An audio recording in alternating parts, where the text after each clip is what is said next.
Okay, start tayo sa microtaxonomy. So, ayon kay Mayer and Ashlock no 1991, may 2 levels tayo ng taxonomy.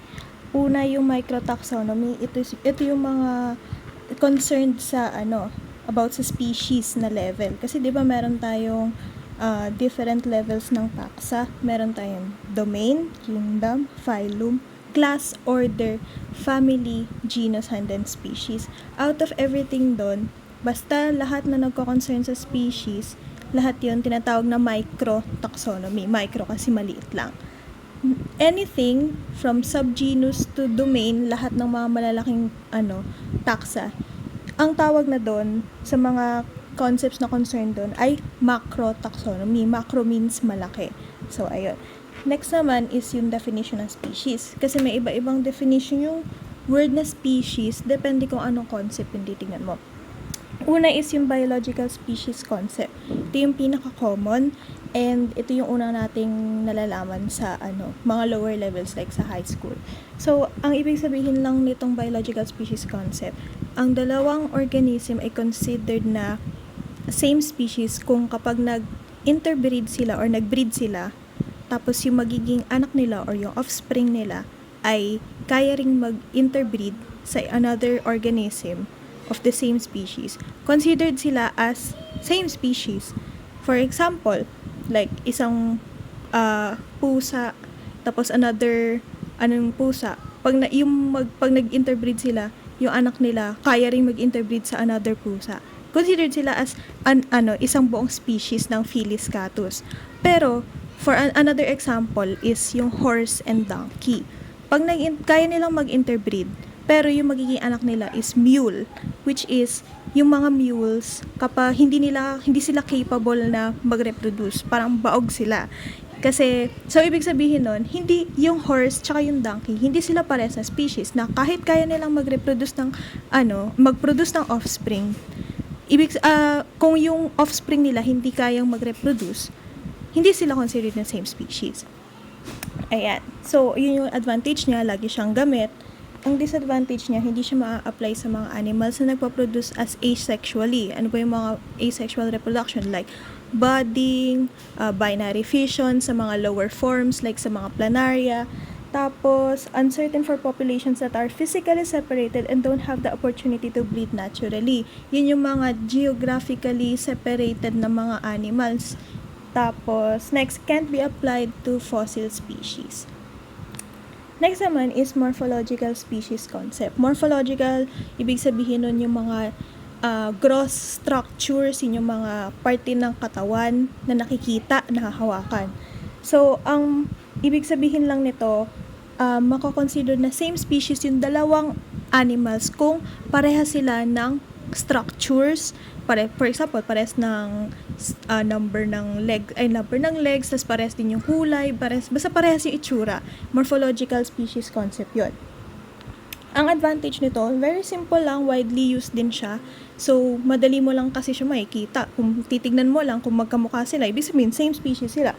Pwede rin siyang ma-apply sa sexual and asexual organisms, and useful din siya sa species concept sa fossil records. Kasi fossil records, iba, puro mga buto, makikita lang natin yung katawan nila, hindi natin malalaman yung way ng pagre-reproduce nila. So, ito, very useful siya kapag fossil records.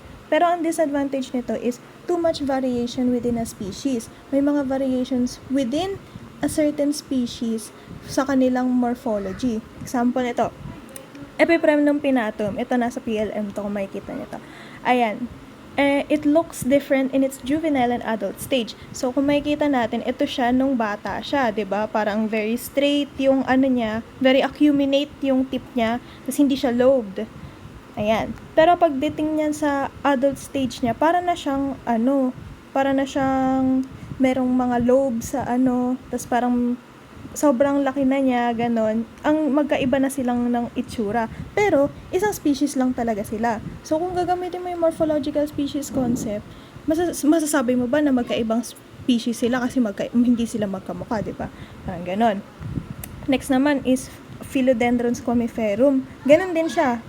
Halos, hindi magkamukha yung juvenile stage niya, yung batang stage niya. Dun sa adult stage niya, magkaiba, di ba?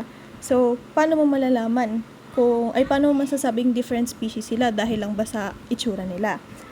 Next is Syngonium podophyllum. Ito, invasive species siya sa Pilipinas. Maraming ganito sa PLM. Tapos, isang plant lang, marami ng variation sa mga, sa leaves niya. So, sa one side, merong 3 lobe.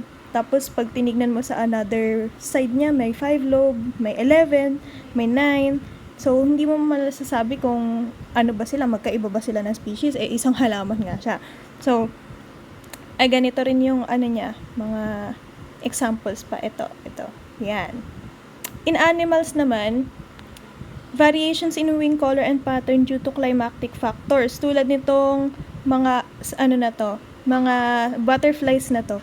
Depende sa season, nagbabago sila ng kulay ng kanilang pakpak. So, ibig sabihin ba nun, magkaibang species na sila. Pero, pag tinignan mo sila genetically, parehas lang sila ng species, pero nag-iiba lang sila ng kulay ng pakpak nila dahil nagde-depend yun sa temperature and light. So, seasonal siya. So, pag winter, ganito yung itsura niya. Pag summer, iba yung itsura niya. Parang ganon. Butterflies that are born under different temperature and light. Parang ganon nga. Next is sexual dimorphism. Sexual dimorphism is yung concept na ang babae at lalaki ay magkaiba ng itsura, like widely na magkaiba yung itsura nila sa isang species. Ito yung example nun sa mga pheasant or Phasianus colchicus. Yung makikita natin dito, itong mas malaki, yan yung female. Tapos yung mas maliit, yan yung male. So, hindi sila magkamukha, 'di ba? Pero, isang species lang sila. So, mahirap siyang gamitin ng morphological concept.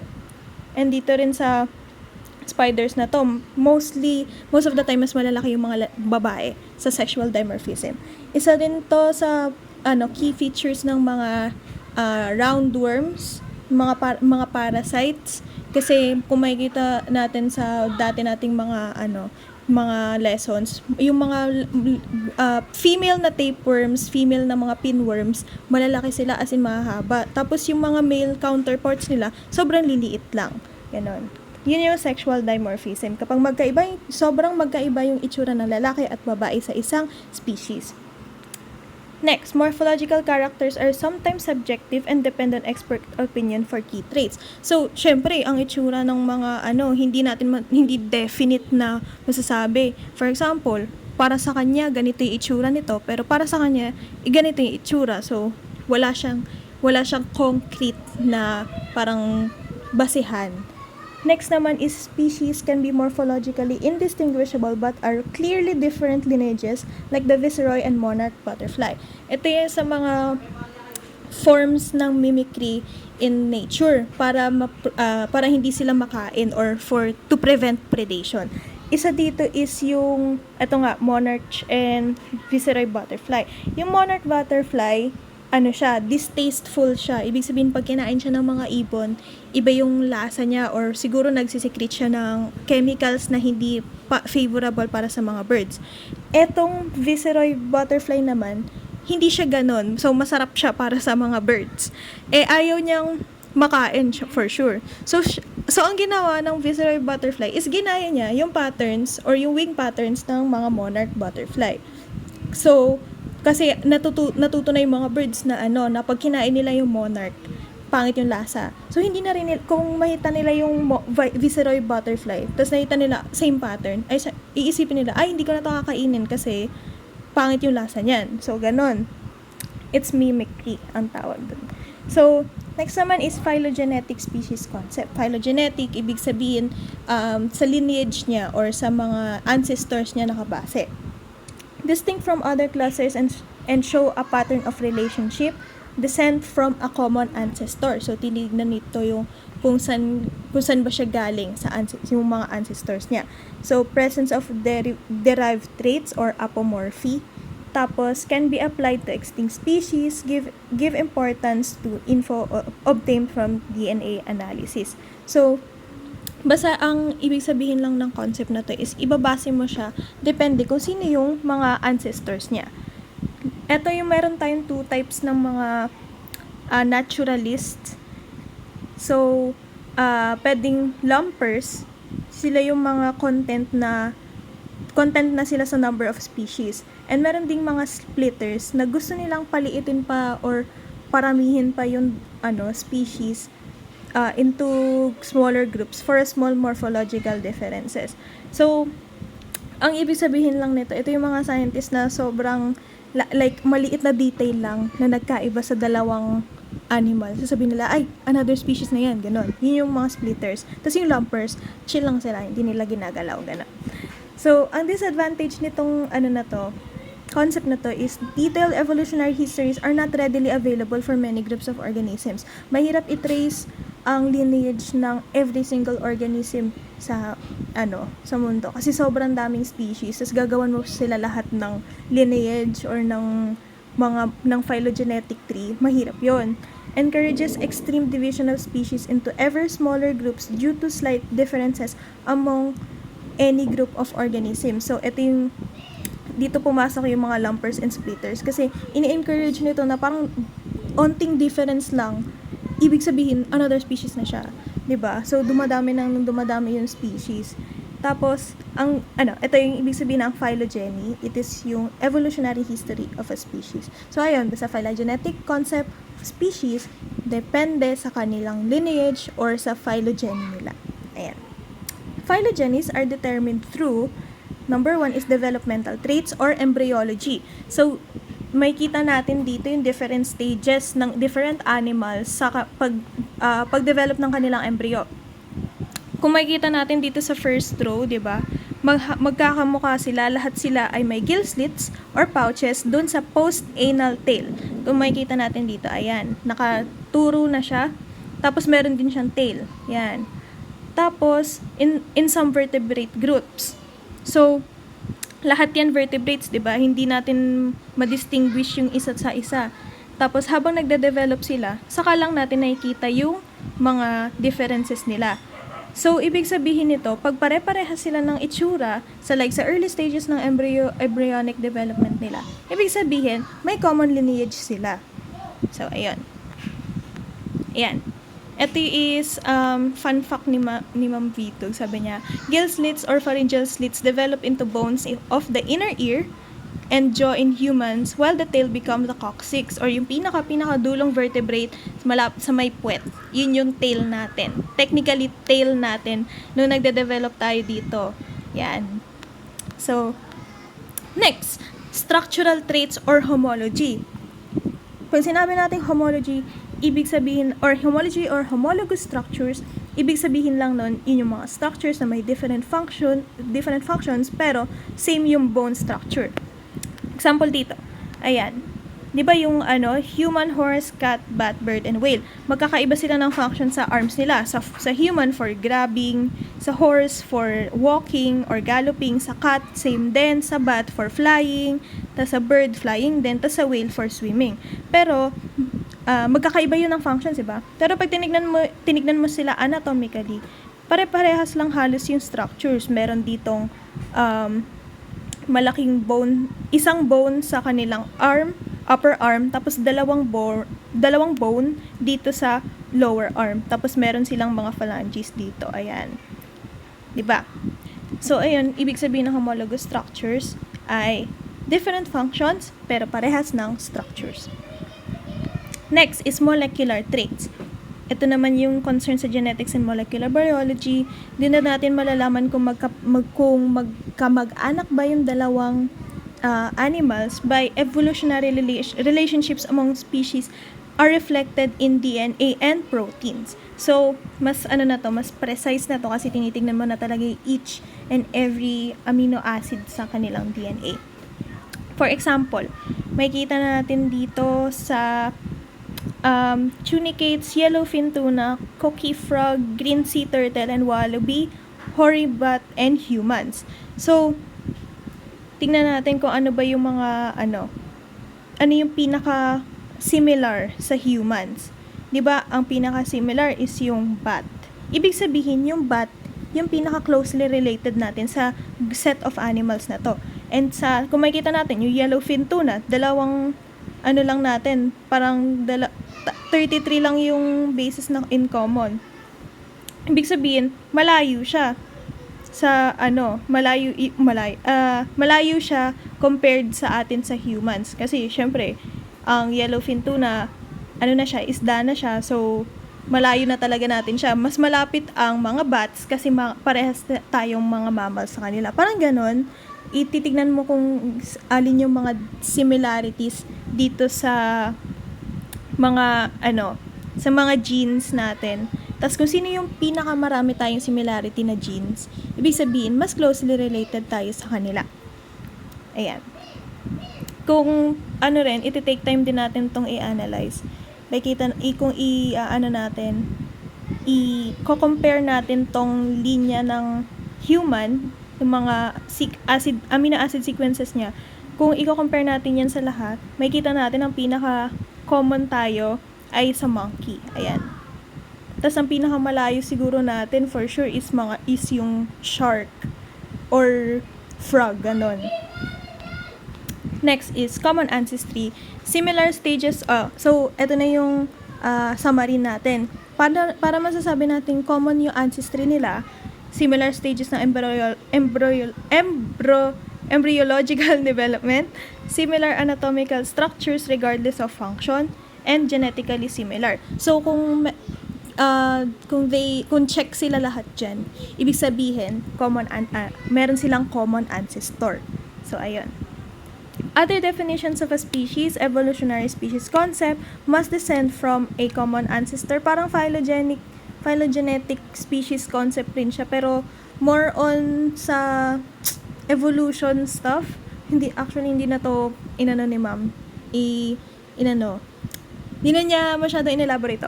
Next is phenetic species concept. Depends on phenotypes. Phenotypes is yung mga traits na i-inherit natin sa ating magulang.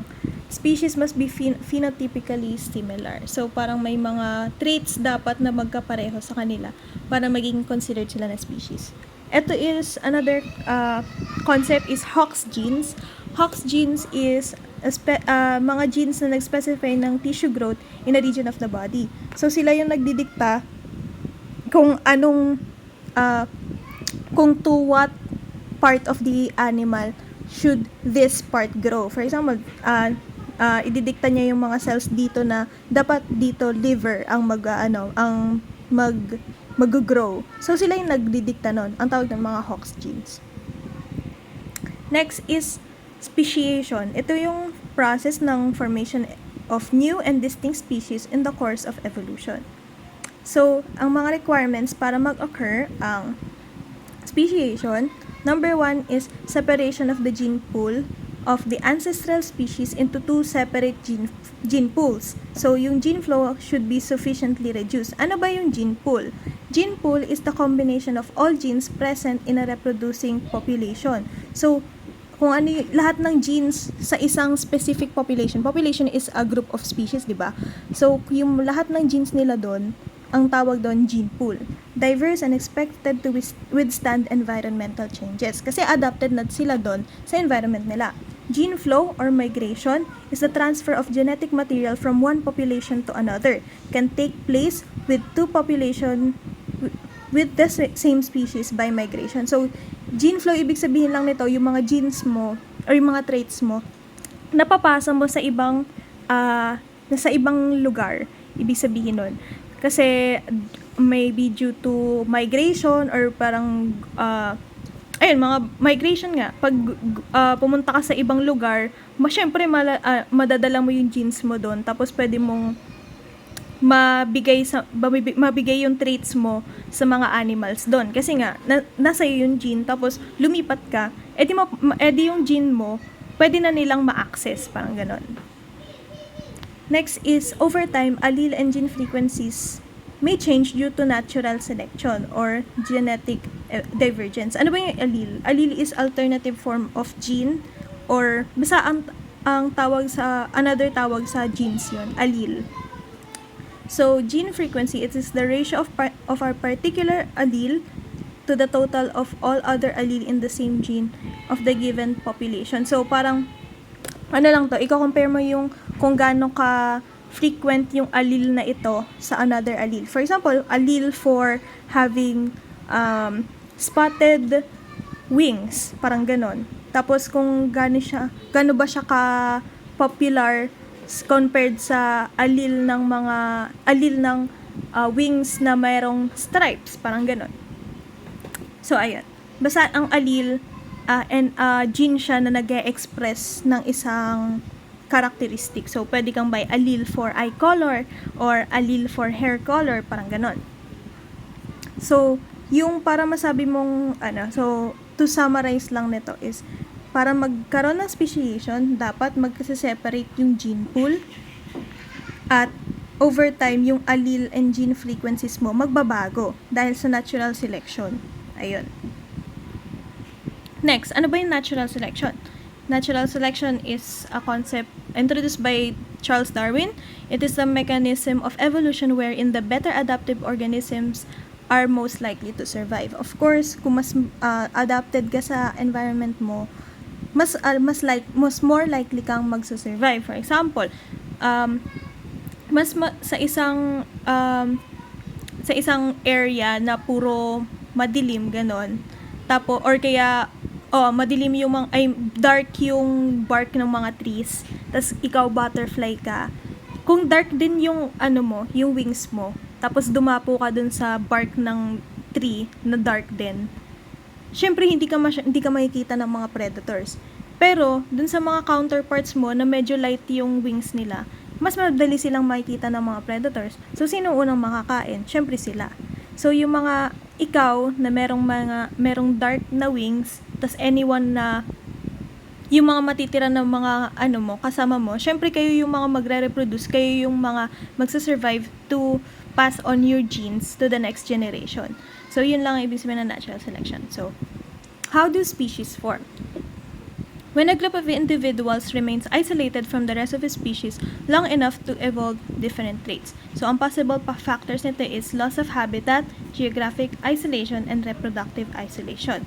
So, may two modes or mechanisms ng speciation. Pwedeng allopatric or sympatric.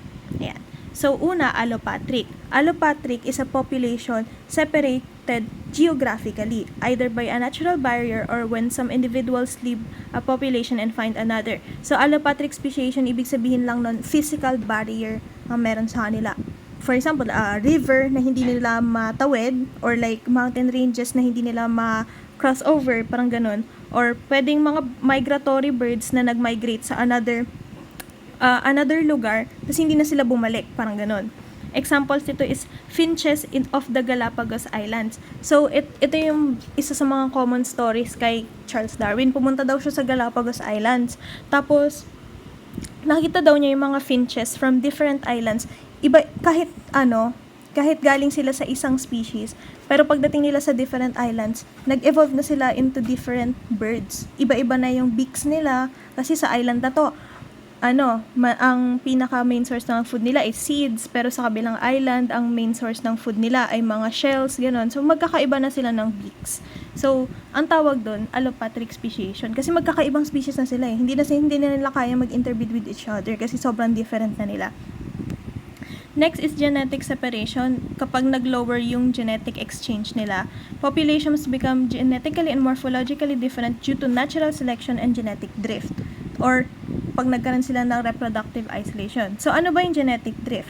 It's a mechanism of evolution that involves change in allele frequencies. Kung naalala natin yung concept kanina, allele frequency, kung gaano ba ka-often nag-a-appear yung certain allele na nagbibigay ng ganitong type ng trait, 'di ba? So, from one generation to another, that occur in chance events. So, paano ba nagkakaroon ng genetic drift? Ayan. Next. Okay. Sige, discuss muna natin yung mga concept na to. So, natural selection is new species may adapt differently to new environments or with a different set of mutations. Ito nga, ang example, kay Darwin's finches. Ayan magkakaiba na sila ng beaks, diba? Pero, ang common ancestor nila, isa lang. Pero dahil magkakaiba na sila ng island, tapos iba-iba yung food sources nila, iba yung yung environment nila doon, nag-develop na sila into different species. Ito rin yun, yung in-example ko kanina, yung kapag pag dark yung bark ng puno, tas dark din yung mo, syempre hindi ka makakain agad. Pero yung mga light yung wings, sila yung makakain agad. Ayan. Directional natural selection. Ayan. Next, stabilizing selection is a type of natural selection that favors intermediate variants. Stabilize on an extreme value or decrease the genetic diversity since the two extremes were not favored. So, ibig sabihin lang nito, kapag mas fini-favor nila yung yung middle lang. Hindi nila fini-favor yung sobrang, for example nito, hindi nila fini-favor yung sobrang matataas na puno, hindi rin nila fini-favor yung sobrang maliliit na puno. Small plants receives less sunlight. Tall plants deal with the wind disruption. Ibig sabihin, silang dalawa, hindi sila favorable. So, yung mga intermediate plants and mga nasa gitna lang, sila yung mga favorable. Ibig sabihin, sila yung mas magsasurvive. Yun yung ibig sabihin ng stabilizing selection. So, mga middle size or mga middle ng isang characteristic, yun lang yung nagsasurvive. Next is disruptive selection is type of natural selection where extremes were favored. Yun naman yung kabaliktaran lang ng stabilizing selection. Kung ano yung mga sobrang maliliit or yung mga sobrang mas malalaki, sila naman yung magsasurvive. Ang tawag doon disruptive selection. So ito na nga. Paano nangyayari ang genetic drift? Isa ay ang founder effect. Occurs when a new colony is started by a few members of the original population. For example, itong group ng mga beetles ay isang species sila. 'Di ba? Meron sa isang species pwedeng yellow and red. Pero biglang yung isang beetle or yung group ng mga red beetles nag-migrate sa another island. Ibig sabihin nun, syempre, wala nang genes yung yellow beetles, 'di ba? Kasi puro red na nga lang yung So, dun sa island na yun, walang mag-e-exist na yellow beetles. Ang magkakaroon lang ay mga red beetles. Yun yung tawag sa founder effect. When a new colony is started by a few members of the original population. So, yung mga small members na yan, pupunta sa another island, geographically separated, tapos sila na yung mag-i-interbreed with each other. So, nawala na yung genes ng yellow na beetles. So, geographic isolation occurs. Kailangan may geographic isolation. Reduce genetic variation and increase inbreeding. Inbreeding kasi mga magkaka-mag-anak na sila kasi onting members lang yung nag-migrate. Ito ay example naman to sa blood type. Depende based on their sa mga Dunker population. Yan. Dunker is like a last name, I think. Basta ayan yung frequency ng blood type.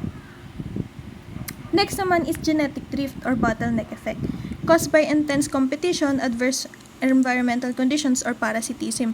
Basta ang bottleneck effect ay ang drastic changes or drastic na pagbaba ng population ng isang species or ng isang population dahil sa isang event. For example, merong bagyo, merong tsunami, or merong basta may external factor na nag-cause for that population to decline rapidly.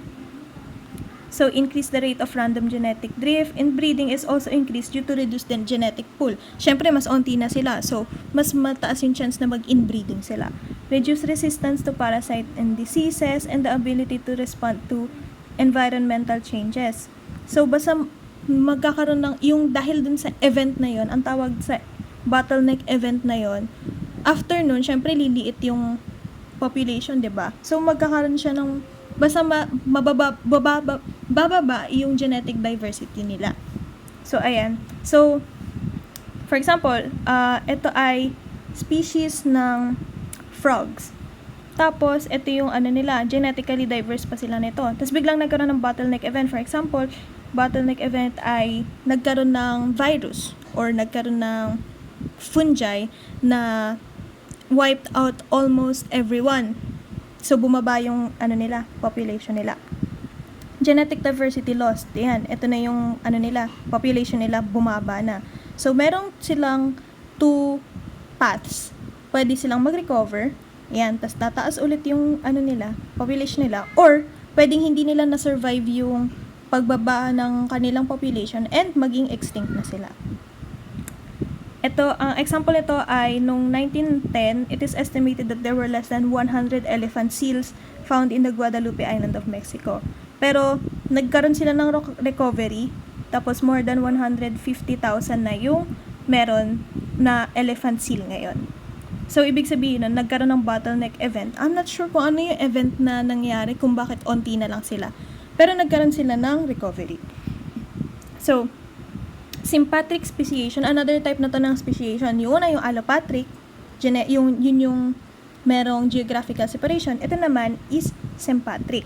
Sympatric is a gene pool divided without geographical separation. So, anything na hindi due to geographical separation ay sympatric speciation. It is due to several isolating mechanisms tulad ng pre-mating isolation. So, paano ba nagkakaroon ng pre-mating isolation? It is yung loss of ability to mate with closely related species. Paano ba nangyayari yun? It can be due to habitat, due to behavioral, due to temporal, or due to mechanical. Example nito, sa temporal, ito naman yung una. Sa temporal isolation, ang example nito, yung wood frog and leopard frog. Dati closely related sila. Pero, yung mating season nila, hindi nagmamatch, hindi nagtutugma. So, hindi nila kayang mag-interbreed with each other. Kahit na nasa same environment sila, nasa same forest sila, kahit nasa same forest sila, hindi nila kaya mag-interbreed kasi yung mating seasons nila hindi nagmamatch. So, next naman is habitat or spatial isolation. Pwedeng occupy different habitats in the same area. Habitat, hindi siya necessarily na geographical location. Pwedeng sa isang geographical location, merong tubig, merong land. So, magkaibang habitat yon within isang area. So, example nito is yung water-dwelling na thamnophis, tapos meron ding terrestrial na thamnophis. So, hindi sila pwedeng mag-interbreed with each other kasi yung isa nasa dagat, yung isa nasa lupa. Garter snake, yan. Behavioral isolation, different courtship displays tulad ng western meadowlark, ito, and the eastern meadowlark, ayan. They appear identical, pero yung mga ranges ng kanilang mating calls ay magkaiba. So, kung magkaiba yung mating calls nila, hindi nila kayang mag-mate with each other. So, kahit nasa same area sila, hindi nila kayang mag-interbreed. Next is mechanical isolation, anatomically incompatible species. So, example nito is mga snails. Kasi mga snails pwede silang yung shells nila may direction. Tapos depende sa direction ng shells nila, and dun din magde-depend yung anatomy nila. So, kung magkaiba sila ng shell spiral, kung magkaiba sila ng shell spiral, hindi magla-line up yung mga mga reproductive organs nila. So, hindi sila makakapag-reproduce. So, lahat ng mga nasa left, for example, lahat ng snails na nasa left yung spiral nila, sa mga left spirals lang din silang pwedeng makipag-interbreed. So, kahit meron silang nakakahalubilong mga right spiral na mga snails, hindi sila makakapag-interbreed kasi nga, hindi compatible yung reproductive organs nila. Ito naman, last but not the least, matatapos na rin, post-mating isolation. Ito naman yung unang sinabi ko dun sa biological species concept. Zygotic mortality, zygote is not viable. Ibig sabihin, dalawang species, tapos nag-mate sila. Nagkaroon nga ng fertilization, nakabuo na sila ng zygote, pero yung zygote na yun, never na magsasurvive. Zygote pa lang siya, mamamatay na siya. Yun yung ibig sabihin ng zygotic mortality. Next is hybrid inviability. Ibig sabihin nun, pwede silang, yung dalawang animals, magkaibang animals, pag nag-interbreed sila, magkakaroon nga ng zygote, magde-develop yung zygote, pero never yun never siyang mapapanganak ng buhay, or kung mapapanganak man siya ng buhay, hindi siya magtatagal ng days or hindi siya magtatagal ng weeks, ganon, mamamatay agad siya.